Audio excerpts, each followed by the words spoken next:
చర్మం కాంతివంతంగా ఉండటానికి, ముడతలు రాకుండా ఉండటానికి, అంతేకాకుండా మొటిమలు కూడా రాకుండా మీకోసం ఒక అద్భుతమైన చిట్కా. అది కూడా మన వంట ఇంట్లోనే దొరికేది. అదేంటి అనుకుంటున్నారా? చెప్తానండి. అదే బియ్యం కడుగు నీళ్ళు. ఏంటి దీనికి ఇంత ఉందా అనుకుంటున్నారా? అలా అంటే ఉందనే చెప్తాను. ఈ బియ్యం కడిగే నీళ్ళనే సౌందర్య చికిత్సలకు ఉపయోగిస్తారు. అది కూడా ముఖ్యంగా ఆసియా దేశాలలో. ఈ బియ్యం నీటిని ఉపయోగించడం వల్ల చర్మ కణాలను పునరుజ్జీవనం చేస్తుంది మరియు కాంతివంతంగా మార్చి ఆకృతిని మెరుగుపరుస్తుంది. అంతేకాకుండా చర్మరంధ్రాలను కూడా లోతుగా శుభ్రం చేస్తుంది.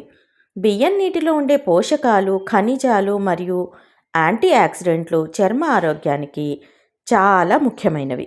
ఈ నీటిని రెగ్యులర్గా ఉపయోగించడం వల్ల చర్మంపై మొటిమలు, నల్ల మచ్చలు మరియు ఇతర మచ్చలు తగ్గుతాయి. బియ్యం నీళ్ళలో ఉండే antioxidants, vitamin B complex చర్మాన్ని కాంతివంతంగా మార్చేందుకు ఉపయోగపడతాయి. చర్మంలోని మృత కణాలను తొలగించి కొత్త కణాల పెరుగుదలకు ప్రోత్సహిస్తాయి. ఈ నీటిలో ఉండే యాంటీబ్యాక్టీరియా లక్షణాలు స్కిన్ ఇన్ఫెక్షన్స్ని నివారించడంతో పాటు మొటిమలను తగ్గిస్తాయి. 1 కప్పు బియ్యం శుభ్రం చేసి బియ్యం నుండి దుమ్ము, ధూళిని తొలగించి ఒక గిన్నెలో బియ్యం తీసుకుని 2 కప్పుల నీళ్లు కలపండి. 30 నిమిషాలు అలాగే ఉంచి ఆ తర్వాత బియ్యం నుండి నీటిని వడకట్టండి. అంతే. ఆ నీటిని డైరెక్ట్గా చర్మంపై అప్లై చేయొచ్చు. గంజి సిద్ధం చేయండి. ఆ గంజిని కూడా చల్లార్చిన తరువాత ముఖం మీద అప్లై చేసుకోవచ్చు.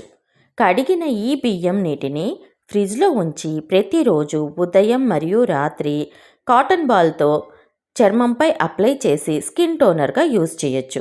బియ్యం నీళ్ళలో కొంచెం శనగపిండి మరియు పసుపు కలిపి ఈ పేస్ట్ని చర్మంపై అప్లై చేసి ఫేస్ మాస్క్గా వేసుకోవాలి. 15 నుంచి 20 నిమిషాలు అలాగే ఉంచిన తర్వాత చల్లటి నీటితో కడుక్కోవాలి. స్నానం చేసే నీటిలో ఈ బియ్యం నీళ్లను కలిపి స్నానం చేయడం వల్ల చర్మం కాంతివంతంగా రీఫ్రెష్ అవుతుంది. 2 కాటన్ ప్యాడ్స్పై బియ్యం నీటిని తీసుకొని కళ్ళ కింద ఉండే నల్లటి వలయాలపై ఉంచండి.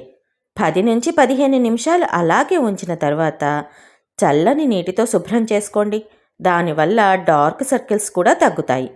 చూసారా, అవసరం లేదు అని మనం పారపోసే ఈ బియ్యం నీళ్లు మనకి ఎంత ఉపయోగపడతాయో.